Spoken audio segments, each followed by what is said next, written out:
Don't forget to support this channel by liking, commenting, and subscribing, and turn on that notification bell so you don't miss the next story. She just wanted to do the right thing and return a wallet to a fancy restaurant. Instead, her husband pretended not to know her because of her shabby clothes. "Get out of here, don't embarrass me," he hissed. When she was detained by the manager for being unable to pay, an old janitor suddenly tossed down a limitless black card. But before we get to the story, please drop a comment below and let us know where you're all tuning in from. And don't forget to like and subscribe. The roar of a car service pulling away from the curb was still faintly audible from behind the thin walls of the one-bedroom apartment. Eliza sighed deeply, wiping beads of sweat from her temple with the back of her hand. The scent of sizzling bacon and floor cleaner clung to her. The morning had been a battlefield. She'd had to make breakfast, iron Ryan's work shirt until it was flawlessly crisp, and even polish his Italian leather shoes until she could see her reflection in them. Ryan had told her today was the day, a meeting with a major client that could change the trajectory of his career. "Don't let anything go wrong, Liz. This client is old money. Appearance is everything," Ryan had said that morning, preening in the mirror without a single glance at Eliza, who was on her knees tying his shoelaces. Eliza moved toward the bedroom to straighten the still messy comforter, but her steps came to an abrupt halt at the doorway. Her eyes were fixed on a rectangular, dark brown object lying forlornly on the nightstand, right next to Ryan's expensive bottle of cologne. Eliza's heart sank. It was Ryan's wallet. With a trembling hand, she picked up the thick, heavy leather wallet.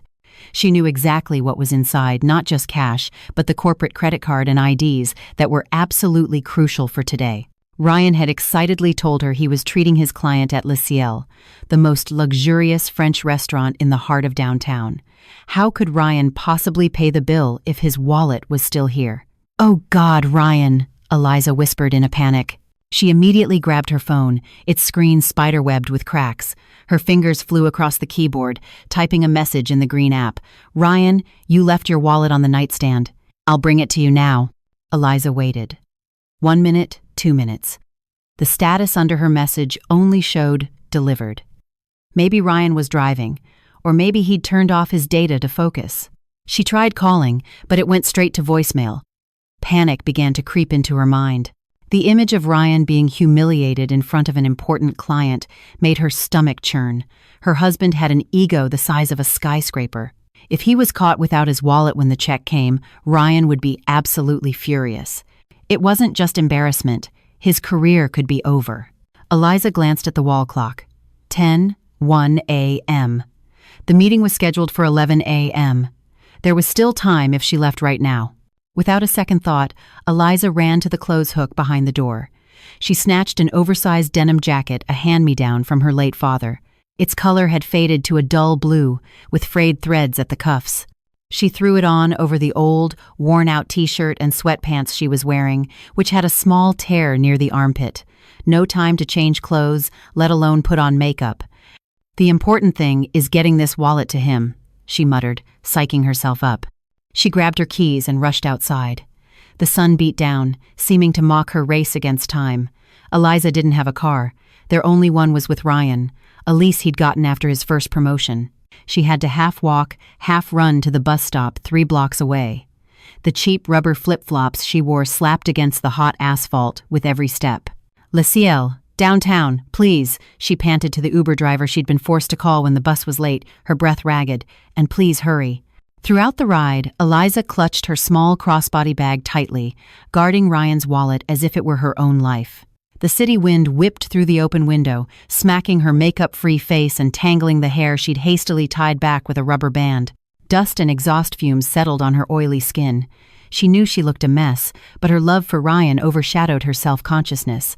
She was willing to look like a bum as long as her husband could continue to look like a king in front of his client.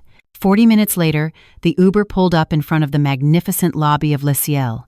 The building was intimidating, with white marble pillars and enormous gleaming glass doors. A line of luxury cars was parked neatly out front. Eliza got out and paid the driver with the last few dollars from her app. As she turned to face the building, her courage faltered. She saw her reflection in the glass lobby doors, a disheveled woman in a worn-out jacket and flip-flops, standing among people in tailored suits and silk dresses. "Deliveries are in the back, ma'am," a security guard in a crisp safari-style uniform said, suddenly blocking her path. His eyes scanned Eliza's appearance from head to toe with a look of disdain. Eliza shook her head quickly, trying to stand up straighter. "No, sir. I'm the wife of one of the guests inside. My husband forgot his wallet. It's very important." The guard scoffed, as if he couldn't believe the woman before him was the wife of a guest at such a high-class establishment. But the determination in Eliza's eyes made him hesitate. "Fine, but be quick about it. And don't cause a scene in the lobby." Eliza nodded and hurried inside.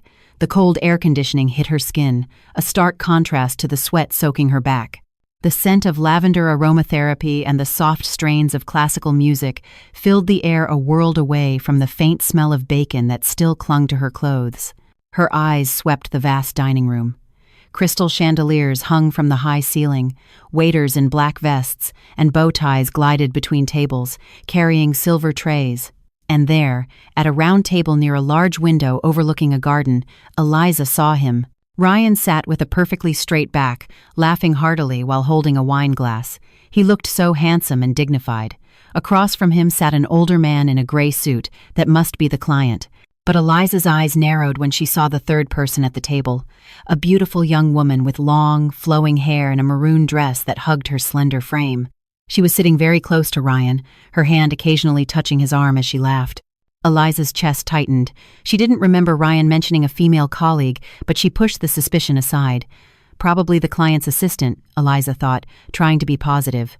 The most important thing now was to save her husband's face. Eliza took a deep breath, clutched Ryan's wallet in her hand, and began to walk toward them.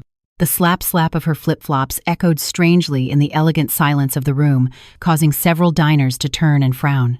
She was only 15 feet away. Eliza saw Ryan turn his head in her direction. The smile on her husband's face vanished instantly, replaced by an expression Eliza had never seen before, a mixture of sheer shock and pure, unadulterated disgust. Ryan's face went pale, his eyes wide, silently screaming for her to stop. But it was too late. Eliza had already raised her hand and called out softly with an innocent, relieved smile. "Ryan." Her voice wasn't loud, but it was enough to silence the table. Ryan's client turned, the beautiful woman beside him turned, and Ryan, the husband she was trying so desperately to save, stared at her as if she were a piece of filth he'd just stepped in. A chilling silence fell over the round table, far colder than the air conditioning. Eliza's hand, holding the thick leather wallet, hung, frozen in the air. Her relieved smile slowly faded, replaced by a confusion that crept up her throat. She expected Ryan to stand up, to hug her, or at least to thank her for saving him from the ultimate social embarrassment. But Ryan didn't move. He sat there, frozen, his face flushed a deep red. His jaw was clenched so tightly that the veins in his neck bulged. His gaze wasn't that of a loving husband, but of a master who had just found a sewer rat in his pristine living room. "Mr. Prescott." The older man, the important client, broke the silence. He set down his cloth napkin and looked at Eliza with a furrowed brow, then back at Ryan. He wrinkled his nose slightly, as if bothered by an unpleasant odor that had suddenly invaded the aroma of steak and expensive wine. "Do you know this woman?" Eliza's heart pounded. She opened her mouth to answer, "I'm his wife, sir," but Ryan was faster, and much, much crueler. "No," Ryan blurted out, his voice a little high-pitched with panic. He let out a strained, artificial laugh that sounded pathetic. "I'm so sorry, Mr. Sterling. My apologies. I have no idea who she is. It seems the restaurant's security has gotten lax, letting people like this into the VIP area." Eliza's world collapsed. Her legs felt weak, as if the marble floor beneath her had turned to quicksand. "Ryan," she whispered, her voice choked. "It's me, Eliza. I brought your wallet." "Enough!"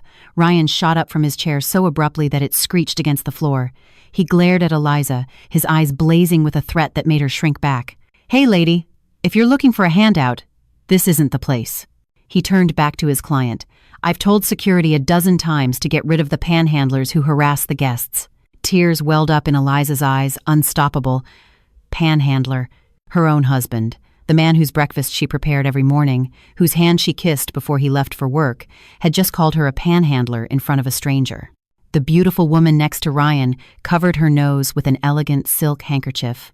Her sharp eyes scanned Eliza's appearance from the frayed denim jacket and the t-shirt peeking out from underneath to the dirty rubber flip-flops. A corner of her lip curled in disgust. "Oh my God, Ryan, she smells awful," the woman complained, waving her hand in front of her face. "Like onions and stale sweat. It's making me sick. Get rid of her, please. I'm losing my appetite." Those words felt like a hot slap across Eliza's face. She knew she hadn't showered. She knew she smelled like the kitchen. But she was like this for Ryan. For the husband who was now looking at her as if she were rotting garbage. "Ryan, how could you?"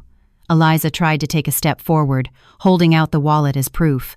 "I'm not a beggar. This is your wallet. You left it on the nightstand." Ryan snatched the wallet from her hand with a lightning-fast movement, like a pickpocket terrified of being caught. He swiftly hid it in the inner pocket of his suit jacket before Mr. Sterling could get a clear look. "Oh, so you're the one who found my wallet that I dropped in the parking lot?" Ryan twisted the facts seamlessly, his face becoming a mask of dignified authority.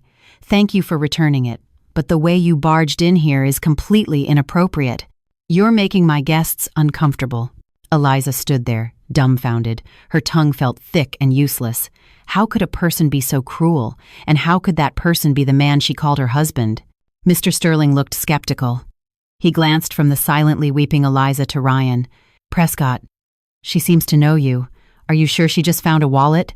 A cold sweat broke out on Ryan's forehead. He knew he had to get Eliza out of there before his entire charade fell apart. He quickly circled the table and grabbed Eliza's upper arm, his grip so tight his nails dug into her flesh through the thin jacket.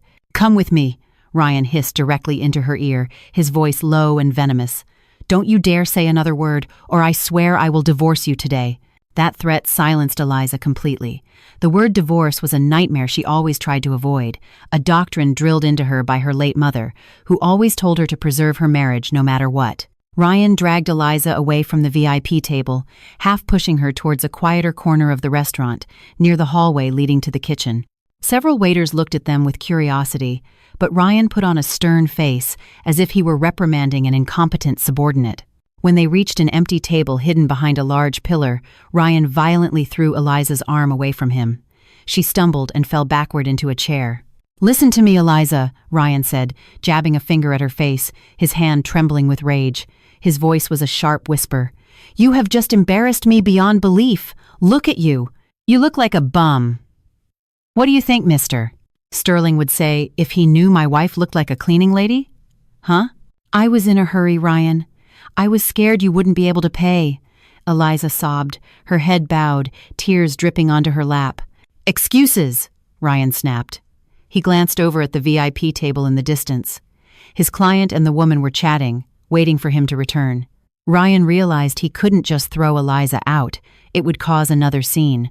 He needed a way to silence her temporarily until he could slip away. A devious idea sparked in his mind. His tense face slowly relaxed, replaced by the manipulative mask he so often wore.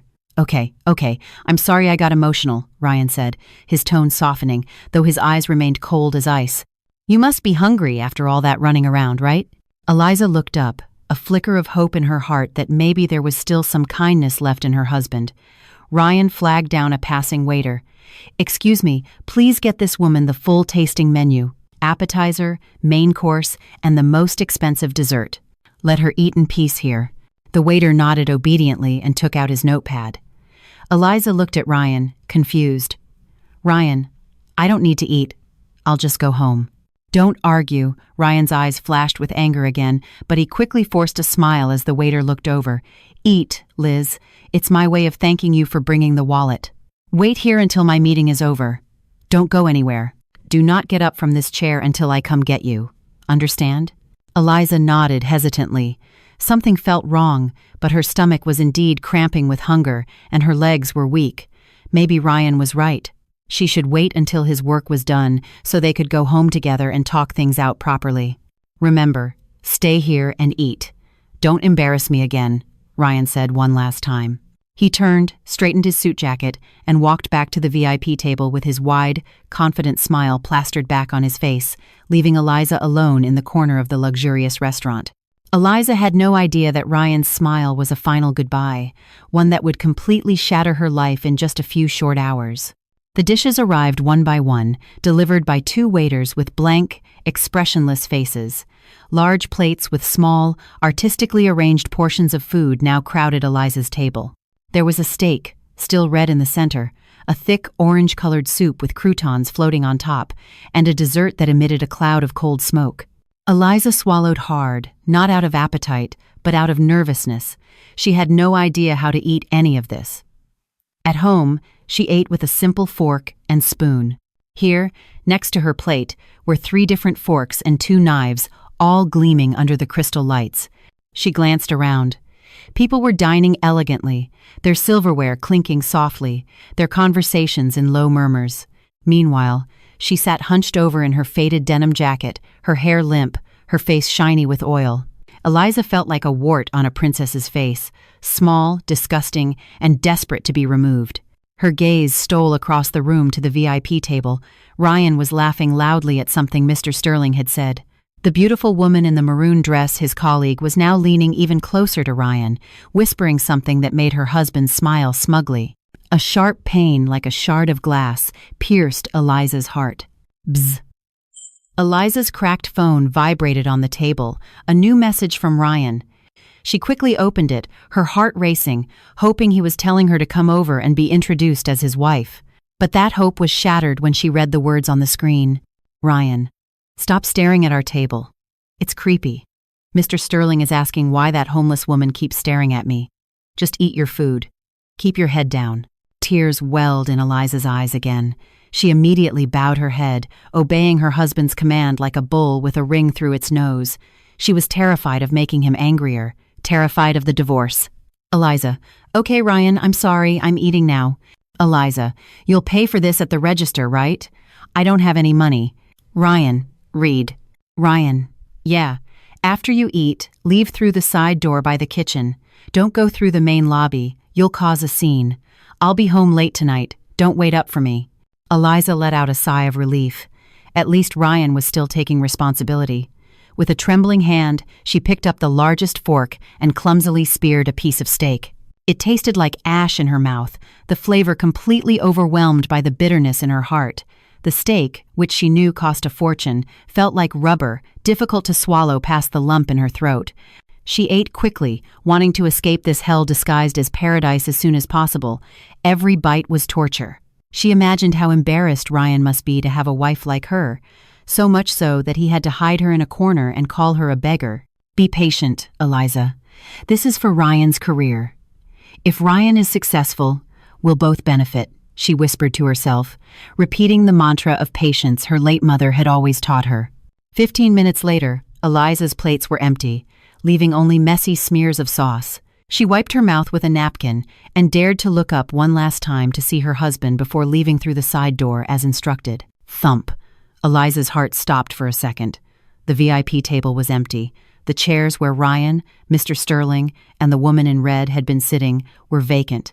Their dirty plates were still on the table, glasses of wine half full, but the people were gone. Panic seized her. She stood up, her eyes darting around the restaurant. Maybe they went to the restroom, or maybe they were paying at the front register. Eliza waited anxiously. 1 minute, 5 minutes, 10 minutes. There was no sign of Ryan's return. A terrible feeling began to crawl up from her stomach to her chest, a powerful, dark premonition. She grabbed her phone again. Her fingers shook violently as she dialed Ryan's number. The number you have dialed is not in service or is outside the coverage area. Eliza tried sending a text. Eliza, Ryan, where are you? Your table is empty. The message only showed one gray check mark. Ryan's profile picture, which had been a handsome shot of him in front of his company car, had suddenly turned into a blank gray silhouette. The online status beneath his name was gone. Eliza's blood ran cold. He had blocked her. Excuse me, ma'am.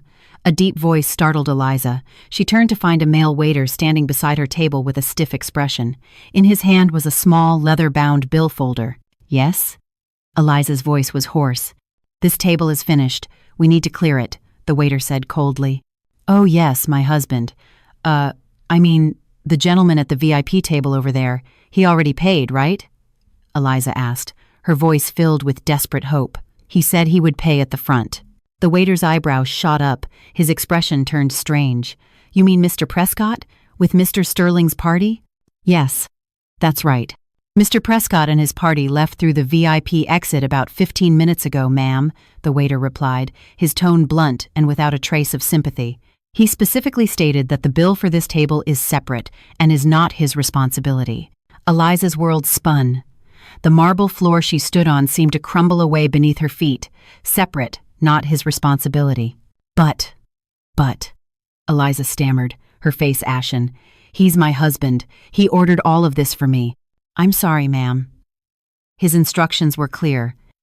This table's bill is to be paid independently. The waiter cut in firmly. He opened the leather folder and presented a long white slip of paper to Eliza.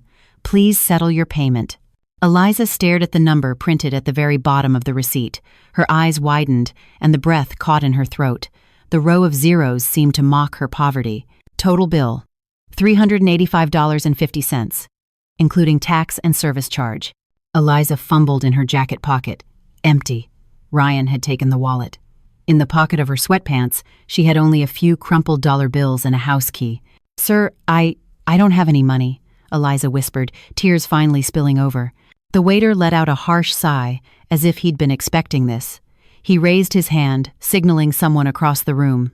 From the direction of the kitchen, a stocky man in a sharp black suit with a name tag that read, Manager strode toward them, his face a thunderous mask. An aura of intimidation radiated from him. What's the problem here? The manager demanded, his baritone voice echoing and causing guests at nearby tables to turn and watch the pitiful spectacle unfold. Eliza took a step back, cornered between the fancy table and a cold wall. She was alone, abandoned, and trapped by her own husband, now facing a threat she had never imagined in her entire life. The manager, whose name tag read Henderson, loomed over Eliza like a cold concrete wall. He didn't shout, but his low, emphatic tone was far more terrifying than a yell. We don't tolerate drama here, ma'am. Your choices are simple. Pay the $385.50 bill right now, or I'll have security escort you to the police station on charges of defrauding an innkeeper. Eliza shook her head frantically, tears streaming down her dull cheeks. She gripped the edge of the white tablecloth, searching for something to hold on to in her violently shaking world. I swear to God, sir, I'm not a fraud. Eliza's voice was broken, hoarse, and pathetic. I am Ryan Prescott's wife. My husband was sitting right over there. He told me to eat. Please just ask him, sir. Please. Henderson snorted. He crossed his arms over his chest, looking down at Eliza with eyes full of contempt. Just so you know, ma'am, before Mr. Prescott left, he gave a special message to our front desk staff. Eliza froze, her breath caught in her throat. A message? What message? Henderson leaned in slightly, bringing his face closer to Eliza's so his words would be clear and piercing. He said, and I quote, Be careful with the homeless woman sitting in the corner. She's a stalker who's obsessed with me. If she claims to be my wife or asks you to put her bill on my tab, don't believe her. I don't know her. Those were the exact words from the mouth of the husband you're so proud of. Boom. It felt as if a lightning bolt had struck her right in the chest. Her body went limp. It felt as though her bones were being pulled out one by one. A stalker, a crazy person. So this wasn't an accident. Ryan hadn't forgotten. Ryan had deliberately trapped her. Her own husband had orchestrated this entire scenario to have her humiliated, detained, and possibly jailed, all because she showed up to deliver his wallet in old clothes. No, that's not possible, Eliza whispered, her eyes staring blankly at the marble floor. He's my husband. We've been married for 5 years. Enough of this nonsense, Henderson snapped, his patience gone. He snapped his fingers. 2 security guards in safari uniforms immediately moved to flank Eliza. Search her bag. Take any valuables as collateral, Henderson commanded. No! Eliza cried out as her small crossbody bag was yanked from her shoulder. Please, sir, don't. That was my mother's. The guard didn't care. He dumped the contents of her bag onto the table, among the dirty dishes. The items rolled out pathetically. A few crumpled dollar bills, a plastic comb with 2 broken teeth, a wrinkled tissue, and a house key on a keychain with a grimy teddy bear. The other diners in the restaurant were now openly staring. Some were whispering behind their hands. A few even pulled out their phones to record the incident. Disgusting. Eating at a place like this with nothing but a sob story, a socialite at the next table commented, loud enough for everyone to hear. Henderson sneered at Eliza's scattered belongings. Nothing of value. Then, his eyes landed on the only electronic device there, Eliza's smartphone, with its cracked screen. "Take her phone," Henderson ordered. "No," Eliza fought back, trying to grab the phone. It held photos of her late mother and the only proof of her text conversations with Ryan. If they took it, she would lose everything. "I'm begging you, sir, please don't take my phone." One of the guards grabbed Eliza's arm, twisting it painfully behind her back until she whimpered. Henderson picked up the phone and pressed the power button. The lock screen lit up, showing a photo from Eliza and Ryan's wedding 5 years ago. Ryan was smiling sweetly, and Eliza looked beautiful in a simple white dress. Henderson paused for a moment. The proof was right there. This woman was telling the truth, but instead of feeling a shred of pity, his expression hardened. In the world of luxury hospitality, the rich client was always right, and the poor person was always wrong. If Mr. Prescott, a VIP who often held corporate events here, wanted this woman to be treated as a stranger, then Henderson would obey the money, not the truth. This piece of junk might fetch $50 at a pawn shop, still a long way from paying a nearly $400 bill, Henderson said coldly. He slipped Eliza's phone into his suit pocket. "Take her to the back room. Have her wash dishes or clean toilets until one of her family members comes with the money. If no one pays by closing time, hand her over to the nearest precinct." "Yes, sir." Eliza was dragged away, her feet scraping against the floor because she no longer had the strength to stand. One of her flip-flops came off, left behind under the table as a silent witness to her ruin.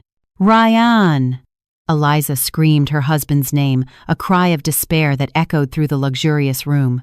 But Ryan wasn't there. There were only contemptuous stares and the camera phones of strangers, recording her shame. The guards dragged her down a hallway toward the kitchen. The fragrant smell of food was replaced by the harsh odor of soap and rotting garbage. They threw her into a small, cramped storage room filled with stacked boxes and cleaning equipment. "Stay in here, and don't even think about trying to escape," one of the guards barked, before slamming a metal door and locking it from the outside. Clang. Darkness. Stale air. Eliza slid to the cold, damp floor. She hugged her knees, her body racked with silent, violent sobs. Her chest felt impossibly tight. The pain of betrayal was far sharper than the fear of jail. Ryan, the man she had served like a king, the man she had put before everyone, including herself, had just metaphorically killed her without laying a hand on her. In that darkness, amidst her heartbreaking sobs, Eliza didn't notice a small ventilation grate high up in the corner of the room, connecting to a staff corridor. And behind that grate, a pair of kind, old eyes were watching her with a look of profound pity and restrained fury. The small room smelled damp, a mixture of wet mops, pungent floor cleaner, and dusty cardboard boxes. A single, dim, yellow light bulb flickered overhead, as if it, too, was dying along with Eliza's spirit. Eliza huddled in the corner, hugging her knees tightly. The cold of the concrete floor seeped through her thin sweatpants, chilling her to the bone. But that physical cold was nothing compared to the ice that now encased her heart. In the silence, voices from the past replayed in her head like a broken record. She remembered 5 years ago, when Ryan proposed with nothing more than a pair of cheap silver rings and a pocket full of promises. Back then, Ryan had nothing. His car was always breaking down. He wore the same few shirts over and over. It was Eliza who had saved money from her factory job to buy him a decent pair of work shoes. It was Eliza who sold the gold bracelet her late mother had left her to pay for Ryan's professional certification courses. "Just be patient, babe. When I make it big, you'll be my queen. You won't have to work another day in your life. I'll buy you diamonds," Ryan had said back then, his eyes shining. Eliza let out a bitter, hoarse laugh that echoed off the cramped walls of the storage room. "Queen," she whispered, fresh tears tracing paths down her cheeks. "What kind of queen gets called a beggar and is accused of being a stalker by her own king?" She touched her bare neck, No diamonds, no gold. There was only an old silver locket, a simple, worn piece she had found in her mother's sewing box before she passed away. Ryan often told her to throw away the tacky old thing, but Eliza always refused. Now, she felt like a fool, an absolute fool. She had given her youth, her beauty, and her dignity to a man who couldn't even be bothered to acknowledge her existence in front of others. The hunger that had been twisting her stomach was gone, replaced by a nauseating wave of stress-induced sickness. Her head throbbed. Skreek. The sound of a rusty hinge slowly opening made Eliza jump. Her body tensed. She pressed her back against the wall, preparing for more insults from Henderson or the rough hands of the security guards. But there were no shouts.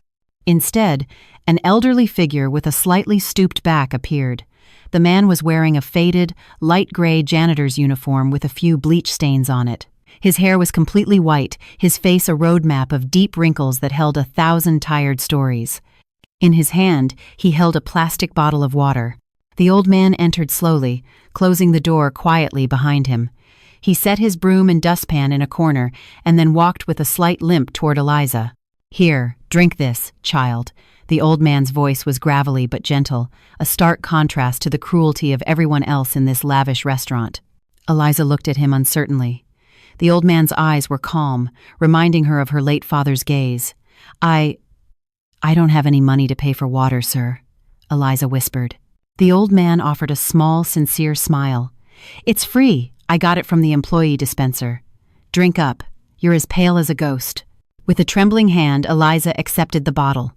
She drank greedily, the cool water soothing her parched throat and giving her a sliver of strength. "Thank you, sir," she said, wiping her chin. The old man, whose name tag read Samuel, sat cross-legged on the floor, not far from her. He didn't seem to mind the dirty concrete. "I saw everything earlier," Samuel said quietly, his eyes gazing at the stacks of boxes. "I was mopping near that pillar when your husband dragged you over. I also heard what he told the manager." Eliza looked down in shame. "You must be disgusted with me. Even my own husband is ashamed of me." "You're not the one who should be ashamed, child." "He is," Samuel cut in firmly. His tone suddenly held a surprising authority, despite his humble appearance. "Your clothes are simple, but your eyes are honest. He wears an expensive suit, but his heart is filthier than my mop water." Those simple words broke down the last of Eliza's defenses. She burst into tears again, but this time they were not tears of fear, but of relief. Relief that at least one person in this place still saw her as a human being. "I was just trying to bring him his wallet, sir. I was afraid he'd be embarrassed." "But why would he do this to me?" she sobbed. Samuel sighed deeply. He reached into the pocket of his worn trousers and pulled out a cloth handkerchief. It was old, but it was clean and neatly ironed. He offered it to Eliza. "Wipe your tears. A good woman's tears are too precious to be wasted on a man who has forgotten where he came from," Samuel said. As Eliza took the handkerchief, the sleeve of her jacket slipped back, revealing the simple silver locket hanging from her neck. The dim light from the flickering bulb caught the worn metal. Samuel's eyes fixed on it, and his body went rigid. His once calm gaze was now sharp, focused intently on the object around Eliza's neck. "Child," Samuel's voice trembled with urgency. "May I see your locket for a moment?" Eliza was confused but nodded slowly. She held up the pendant. This was my late mother's, sir." Samuel leaned closer, squinting to see the tiny, faded initials engraved on the back of the locket. His breath caught in his throat. He recognized those initials. He knew them intimately. This wasn't just any locket. It was the key to a long-lost past. Before Samuel could ask another question, the storeroom door was thrown open violently. Bang! Manager Henderson stood in the doorway, his face red with rage. Behind him, 2 uniformed police officers stood ready, handcuffs glinting in their hands. "So, here you are," Henderson spat. He looked with disgust at Samuel sitting on the floor. "Hey, Sam, what are you doing in here? Conspiring with this fraud? Get out and get back to work before I dock your pay." Henderson then turned his attention back to Eliza with a sadistic, triumphant smirk. "Time's up, ma'am.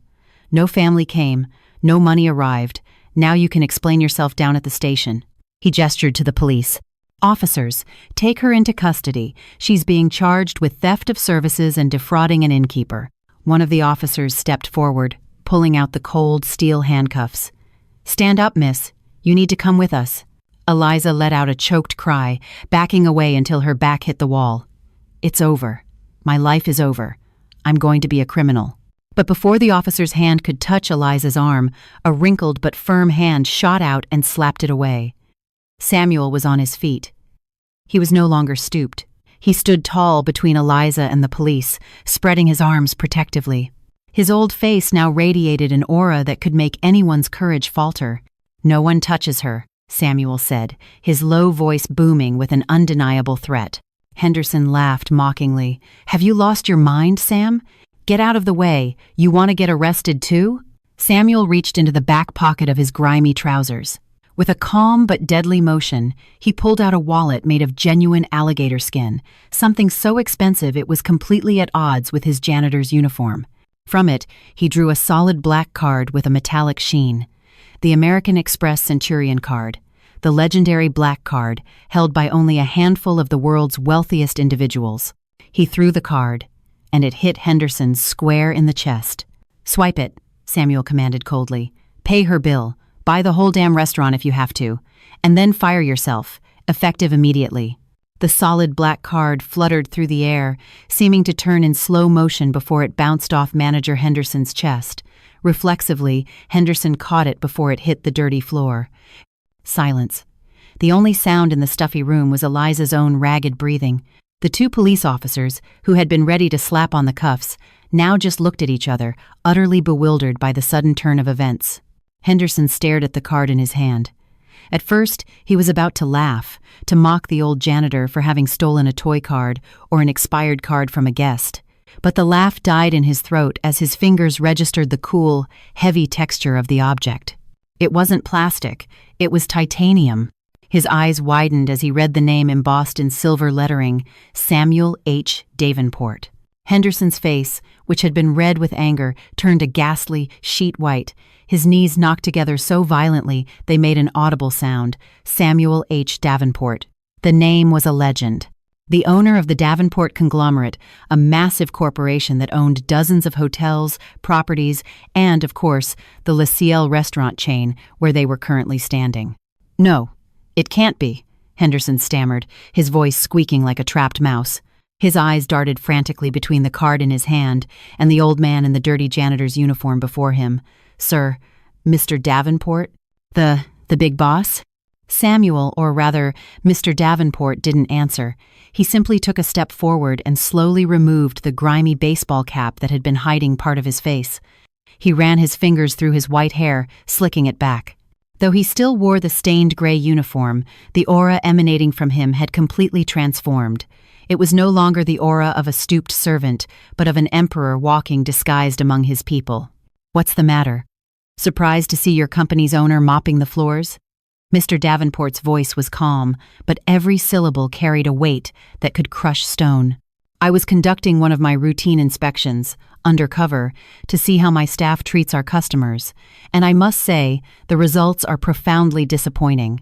Henderson was trembling so hard he dropped the card. He immediately fell to his knees at Mr. Davenport's feet, all pride forgotten. "Forgive me, sir. I didn't know. I swear, I had no idea it was you, sir. If you had known it was me, you would have been licking my shoes. But because you thought she," he gestured to Eliza, "was a powerless, simple woman, you trampled all over her dignity. Mr. Davenport cut in coldly, kicking Henderson's grasping hand away. He turned to the two baffled police officers. "Officers, you may leave. There's been no crime committed here. I will be paying this young lady's bill tenfold. As for this man, Mr. Davenport pointed a finger at Henderson. "I am handling his termination internally." The officers nodded stiffly, gave an awkward salute, and quickly exited the room, wanting no part in this battle of giants. Now it was just the three of them. Eliza was still leaning against the wall, her mouth agape, watching the scene unfold in utter disbelief. The old janitor who had given her water was a billionaire. Mr. Davenport crouched in front of Eliza, his gaze softened again, becoming warm, like a father's. "Forgive me, child," he said. "I acted too late. I wanted to see just how rotten the management here had become, but I couldn't bear to see you cry any longer. Are you really the owner of this place? Eliza asked faintly, still afraid this was all a dream. Mr. Davenport smiled. He took the handkerchief back from her hand and gently wiped the tear stains from her cheeks. It's a long story, child, but more important than this restaurant is the locket around your neck. Mr. Davenport pointed to Eliza's silver pendant. Eliza clutched her necklace. My mother's locket. Your mother's name was Eleanor, wasn't it? Mr. Davenport guessed, his own eyes welling up. Eliza gasped. How did you know? Because I had this locket made for her, 30 years ago. A gift for the woman who saved my life during the city riots. Eleanor was my dearest friend and my savior. I spent years trying to find her to repay my debt, but we lost contact.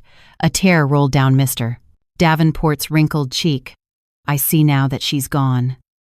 But fate has allowed me to meet her daughter in my own establishment, while she was being wronged. Mr. Davenport stood and extended a hand to Eliza. Stand up, child. From this moment on, you are no longer a woman to be scorned.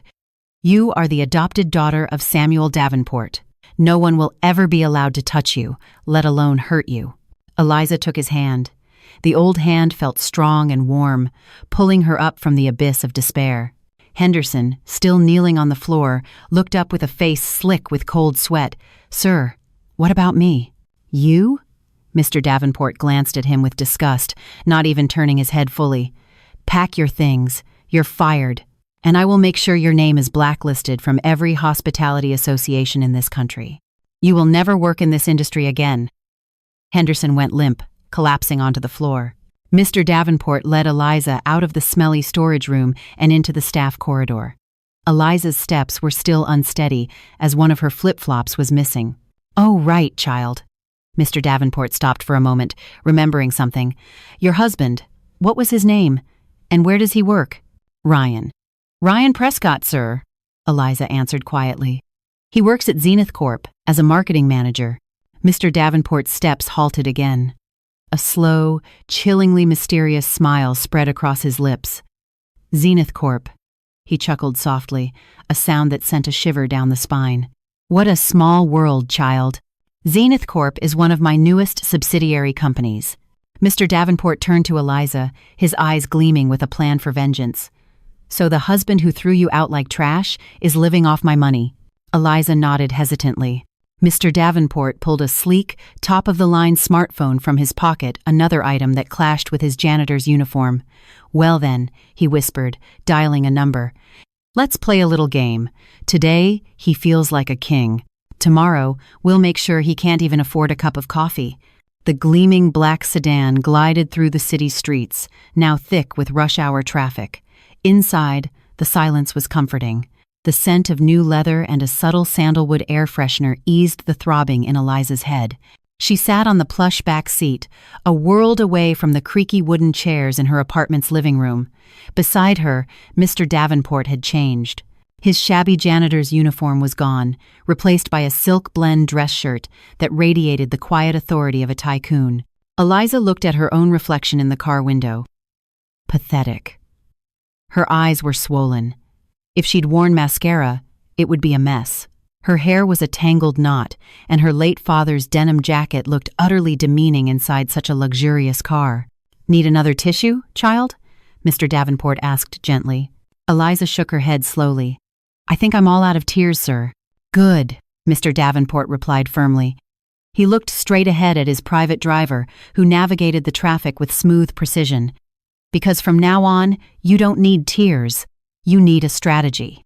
Eliza looked down, fiddling with the hem of her jacket. I still can't believe it, sir. Ryan, he's my husband. We started with nothing. I was with him when we had to split a single pack of ramen for dinner.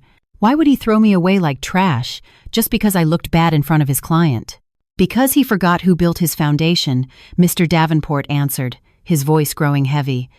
Men like Ryan are like a tree that forgets its roots. But it's worse than that.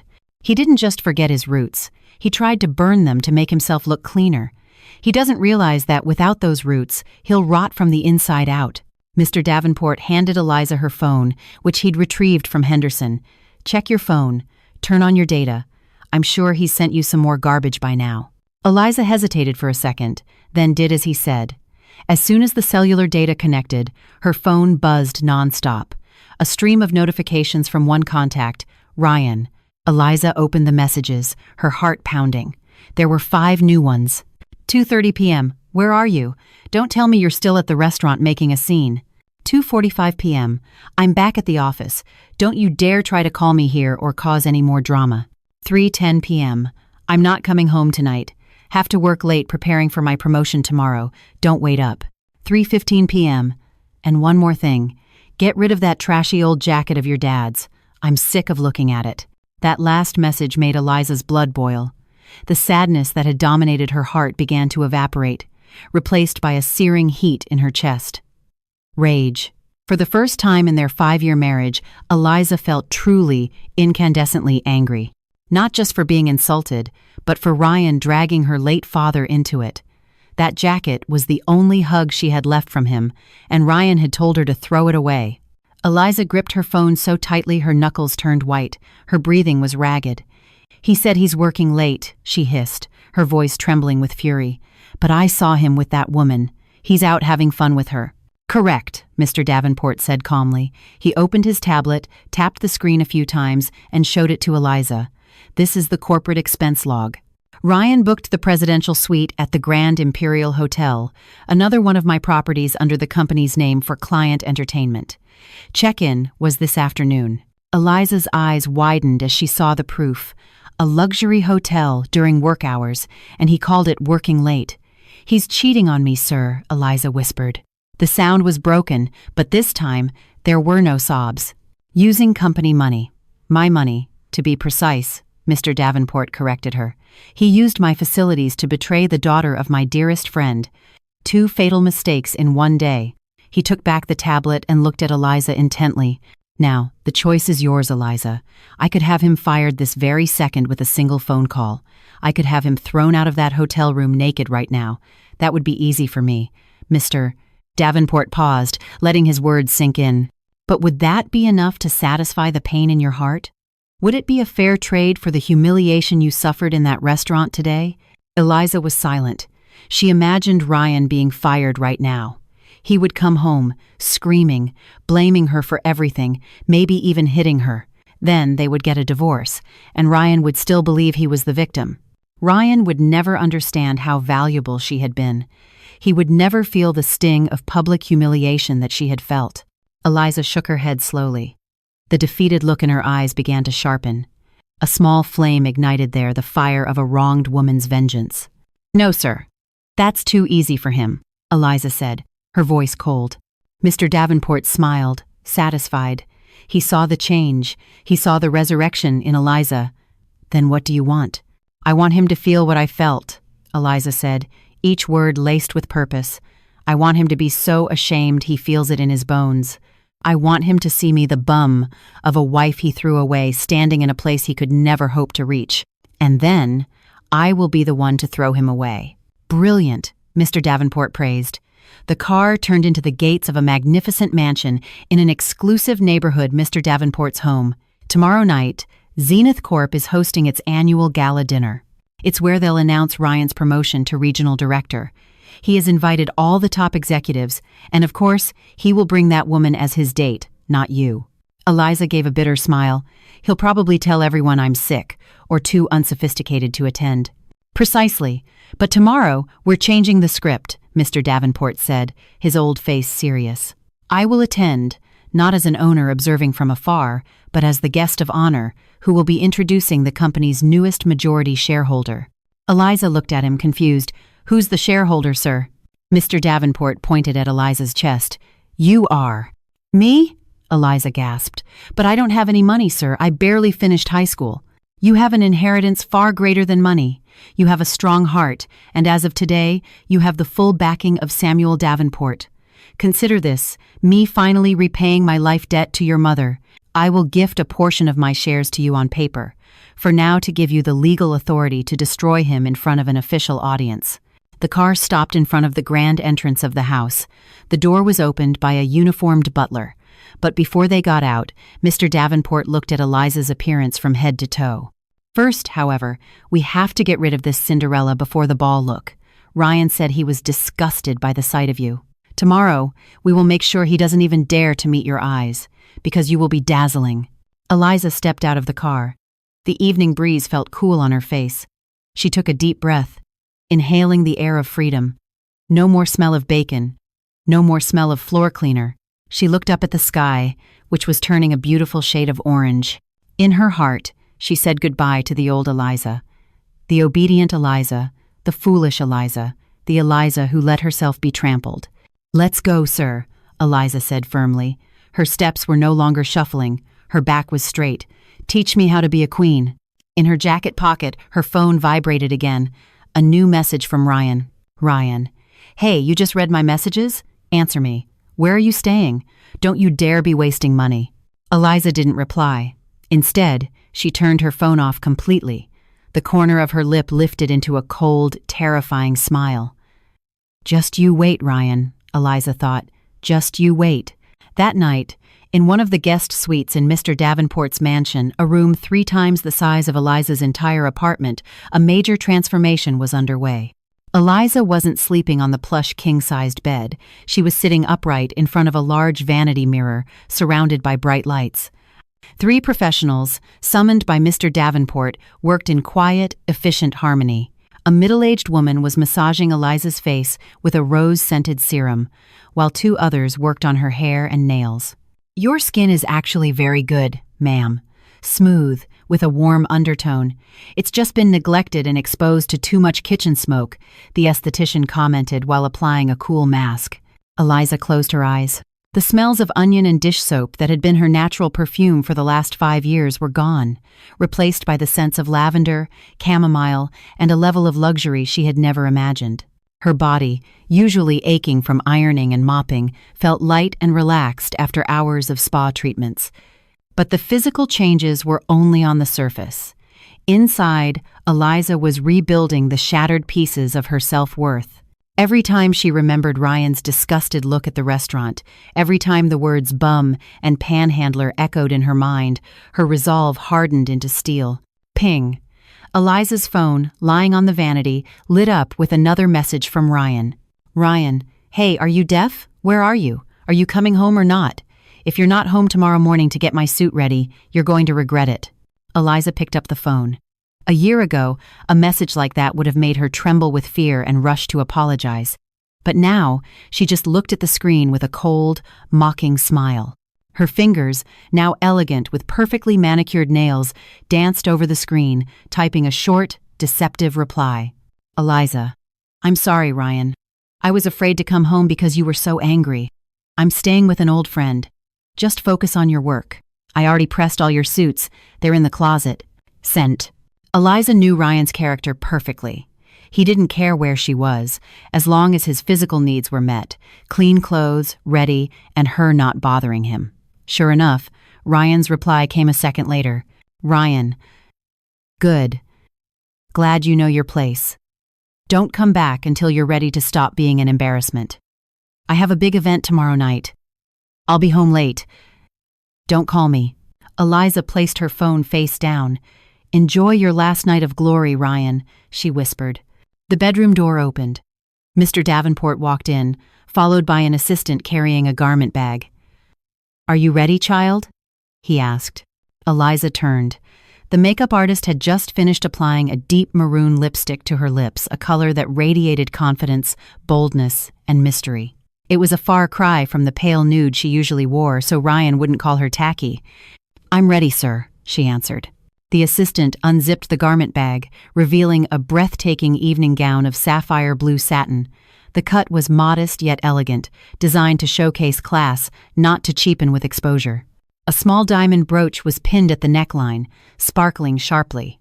But Mr. Davenport held up a hand. "Don't use the brooch," he commanded. He pulled a small velvet box from his pocket. "Use this instead." Eliza opened the box. Her mother's simple silver locket lay inside. But it was different. It had been professionally polished until it glowed, and its old chain had been replaced with a delicate but strong white gold one, a perfect fusion of a humble past and a luxurious present. Let Ryan see that the very thing he told you to throw away is now worn by a majority shareholder of his company, Mr. Davenport said. The next evening, the ballroom of the Grand Imperial Hotel was filled with corporate executives, business partners, and the city's socialites. A giant crystal chandelier illuminated the room, which was decorated with lavish bouquets of imported flowers. Ryan stood in the middle of a crowd, a glass of champagne in his hand, laughing boisterously. He wore his finest tuxedo, bought on a payment plan with his credit card. Clinging to his arm was the woman from the restaurant, Jessica, now in a slinky red dress. She was a director's secretary and Ryan's mistress. "You're amazing, Ryan. I heard Mr. Davenport himself signed off on your promotion to regional director," Jessica cooed. "Of course he did, babe," Ryan puffed out his chest. "Old man Davenport rarely shows up, but he knows who his valuable assets are. Without me, this quarter's sales would have been a disaster. This position is mine by right." Ryan scanned the room arrogantly. He felt like the king of the world. His frumpy, unsophisticated wife was probably curled up in their tiny apartment, eating instant noodles alone while he partied with the elite. This was how it should be. Diamonds belong with diamonds, not with pebbles from a riverbed. "Ladies and gentlemen, may I have your attention, please?"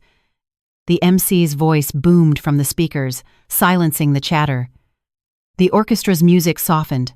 "Tonight is a very special night for Zenith Corp. In addition to celebrating our annual achievements, Mr. Samuel Davenport, our esteemed owner and founder who so rarely makes public appearances, has graced us with his presence to make a very important announcement." Thunderous applause erupted. Ryan clapped the loudest, his face beaming. He was certain the important announcement was about his promotion. He already had his victory speech prepared. "However," the MC continued, a hint of tension in his voice, "Mr. Davenport has not come alone. He has brought with him a figure who has, until now, remained behind the scenes. The person who, as of today, will officially hold a 40% controlling interest in the company." Silence. Whispers started to ripple through the crowd. 40%? That meant this person had the absolute power to fire anyone, even the board of directors. Ryan frowned. Who could that be? "I thought all of Davenport's kids were overseas," he whispered to Jessica. "And now, without further ado, let's welcome them," the MC shouted. The massive double doors at the end of the ballroom swung open. A thin layer of dry ice smoke billowed out for dramatic effect.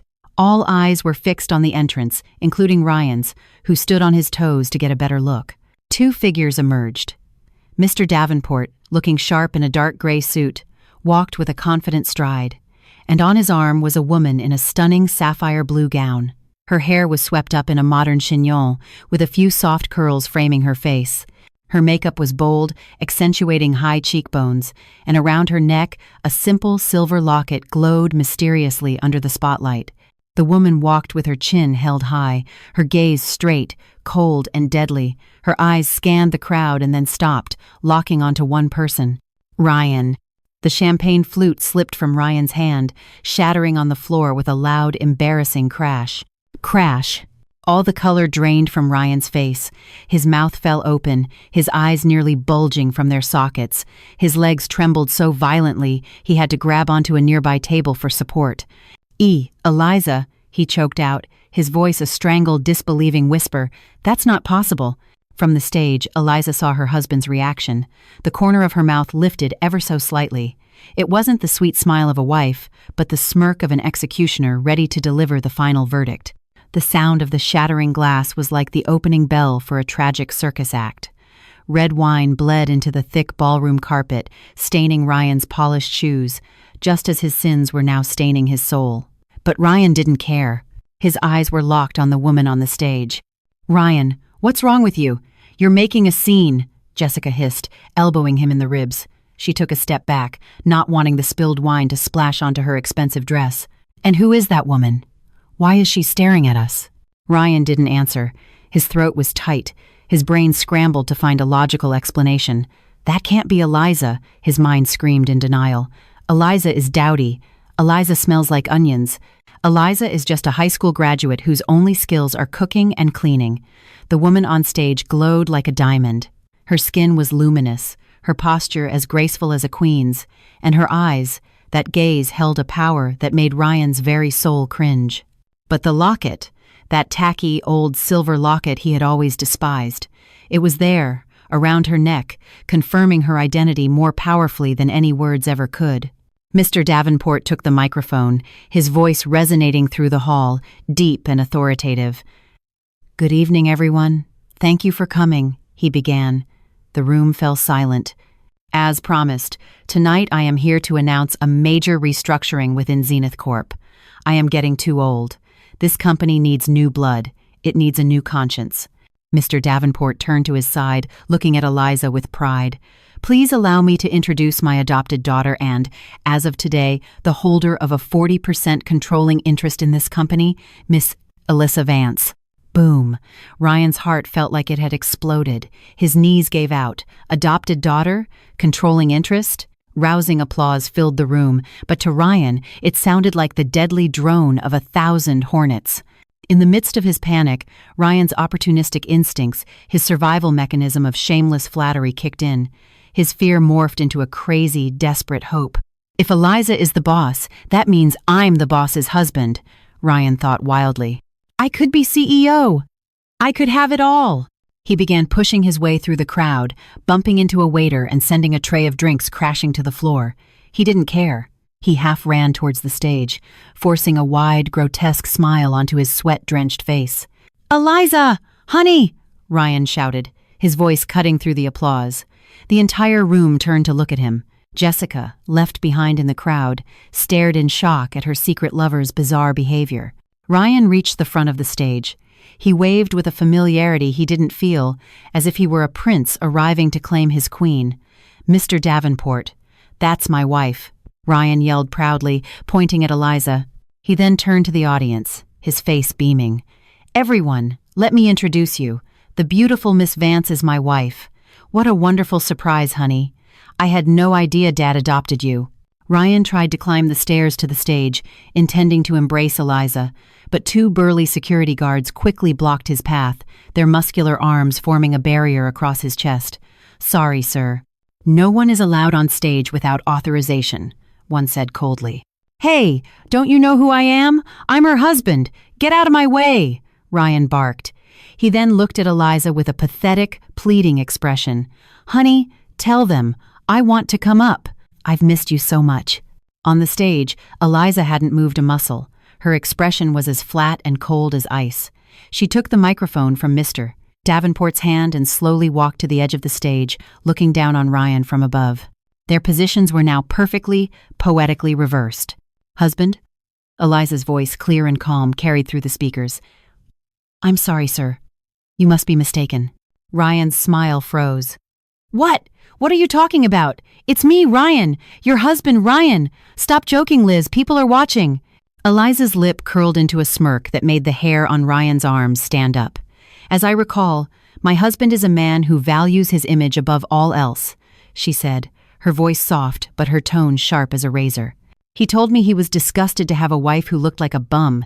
He said his wife was a panhandler who embarrassed him in front of clients. In fact, just yesterday afternoon at Le Ciel, my husband ran out the back door and left his wife to be detained by the manager because she couldn't pay for the lunch he'd forced on her." A wave of murmurs swept through the ballroom. The guests' gazes, once admiring of Ryan, now turned suspicious and disgusted. Ryan's face was chalk white, sweat pouring down his temples. "Eliza, don't talk about this here. We can talk at home," he pleaded, trying to signal her with his eyes to stop. But Eliza wasn't finished. "You say you're my husband." She leaned forward slightly. "Then you must know where I slept last night, right?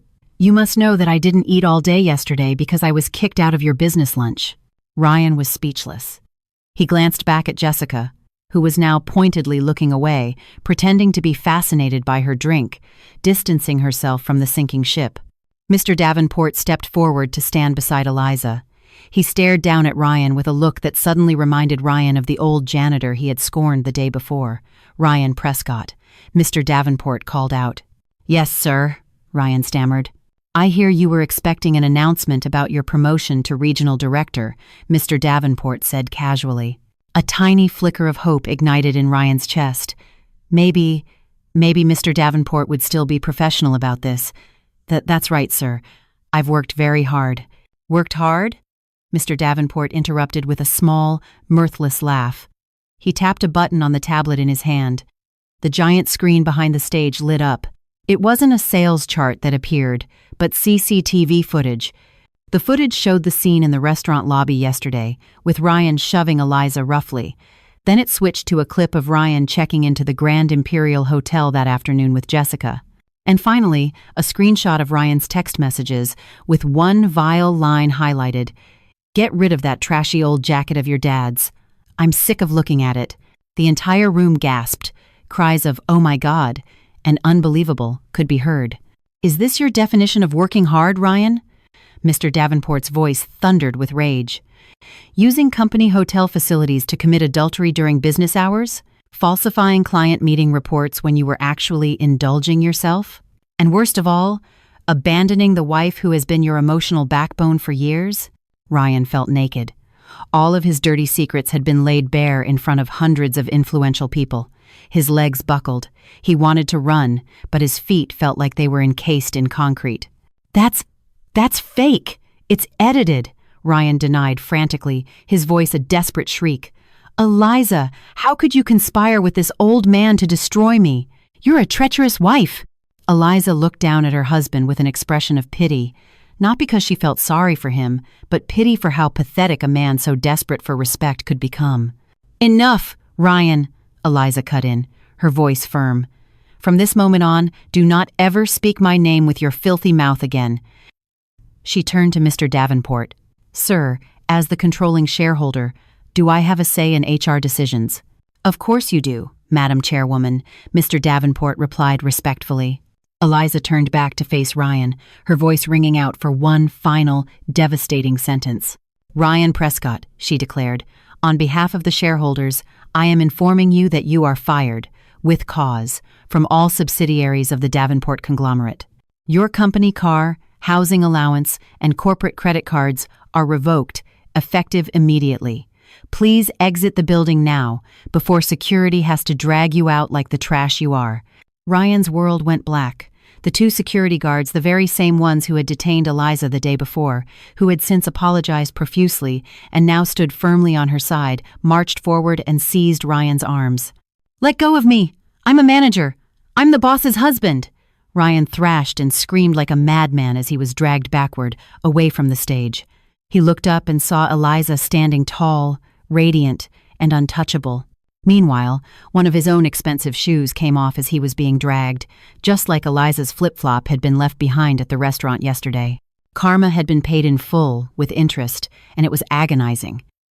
And amidst his pathetic screams, Ryan saw Jessica, his mistress, slipping out a side door, not even glancing back to help him. 3 months had passed since that earth-shattering night. The sound of the judge's gavel in the family court was like a second death sentence for Ryan. Bang. Their divorce was final. There were no assets to divide. Everything Ryan had flaunted turned out to be company property or bought on credit cards that were now in default. Ryan walked out of the courthouse, his shoulders slumped. He was thin and gaunt, his face covered in an unkempt beard. His expensive suits had long been sold at a pawn shop to pay for cheap meals. Today, he wore a faded flannel shirt and ill-fitting trousers that were loose around his waist. In the parking lot, no company car was waiting for him. Even the used motorcycle he'd financed a month ago had been repossessed that morning in front of his dingy studio apartment. The midday sun was scorching, but Ryan's heart felt frozen. He reached into his pocket and pulled out a cheap, cracked smartphone. He opened his messaging app and stared at a contact whose profile picture now seemed to radiate an otherworldly glow. My ex-wife. His fingers trembled as he typed another message, the 100th he'd sent this week, none of which had ever been answered. Ryan. Liz. The judge made it final. We're officially divorced, but I swear, I still love you. I'm broken, Liz. I'm living in this roach-infested apartment. I only eat once a day. Jessica took what little money I had left and disappeared. Please, Liz, I need help. I'll be your driver, your gardener, anything, just to be near you again. Ryan hit send, one gray checkmark. Was he still blocked, or had Eliza changed her number? Tears of regret dripped onto the grimy screen. The memory of the old Eliza, the one who made his coffee every morning, who massaged his feet when he came home from work, who wore old clothes so they could save money, that memory now haunted him every night. He had thrown away a diamond to pick up a shard of glass that had cut him to ribbons. Ryan. A soft voice called his name from the direction of the courthouse lobby. Ryan's head snapped up, a flicker of hope in his eyes. Eliza. But the hope died instantly. There, standing near a pillar, was Eliza, looking impossibly elegant in a tailored cream-colored blazer. She was not alone. 2 assistants followed behind her, carrying briefcases, and a gleaming black sedan, the kind of car Ryan had always dreamed of, was waiting at the curb, its engine running. Eliza looked different, completely different. It wasn't just the expensive clothes, it was her eyes. They no longer held any fear or doubt. They were the eyes of a woman who had reclaimed her soul. Ryan started to run towards her, but his path was blocked when Mr. Davenport got out of the car and opened the door for Eliza, like a father watching over his beloved daughter. "Eliza!" Ryan shouted hoarsely, pushing past the barricade of people. "Wait! Just talk to me for a second." One of Eliza's assistants quickly stepped in front of Ryan. "I'm sorry, sir. Miss Vance has a board meeting in 10 minutes. Eliza paused just before getting into the car. She turned and looked at the pathetic figure of the man who was once her husband. There was no anger on her face, no vengeance, just a flat, neutral expression, as if she were looking at a stranger she'd accidentally bumped into on the street. "My name is Eliza," she said quietly, her voice calm. "Liz, please, I'm so sorry. I was wrong. I promise I'll change," Ryan begged, nearly falling to his knees on the hot asphalt. "Let me come back. We can start over from scratch, please." Eliza offered a faint smile, a smile that signaled a permanent farewell. "You can't start from scratch with a glass that's been shattered into a million pieces." "Ryan," she answered wisely, "I gave you my everything when you had nothing, but you threw me away the moment you thought you had everything. Now, you get to live with the consequences of your choices." Eliza touched the silver locket at her neck, the silent witness to her life's journey. "And one more thing," she added, glancing at the phone in Ryan's hand. "Stop sending messages. That number no longer exists, just like my feelings for you. Goodbye, Ryan." Eliza got into the car. The door closed with a solid, final thud, separating 2 worlds that were now galaxies apart. The luxury car pulled away smoothly, leaving a cloud of dust to settle on Ryan's face. Inside the cool car, Eliza took a long, deep breath. The weight on her chest was finally, completely gone. "Feeling better, child?" Mr. Davenport asked, smiling warmly from beside her. "I am, sir." Eliza nodded, her resolve firm. "Thank you for teaching me that a woman's worth isn't determined by her husband, but by herself." Mr. Davenport patted her hand. "Your mother would be so proud of you. Eleanor didn't raise a weak woman." Eliza looked out the window. The city skyline was crystal clear against the bright blue sky. She saw her reflection in the glass. No longer Eliza the shabby wife, no longer Eliza the victim. She was Eliza Vance, an independent woman in complete control of her own destiny. Meanwhile, far behind them, Ryan collapsed onto the hot pavement of the sidewalk. Passers-by shot him looks of disgust, the exact same looks he had once given Eliza. Across the street, a giant news screen on a skyscraper was broadcasting a business report. Eliza's face was on it, featured as one of the year's most inspiring business leaders. Ryan broke down, sobbing uncontrollably, hugging his own knees, utterly alone in the crushing heart of the unforgiving city. He finally understood. The cruelest punishment for a betrayer isn't to be hated, it's to be forgotten, and to be forced to watch the person they discarded soar to heights they can never reach. Life goes on. Eliza moved forward, toward the sun, while Ryan was left behind, forever shackled by the shadows of his own past. The end.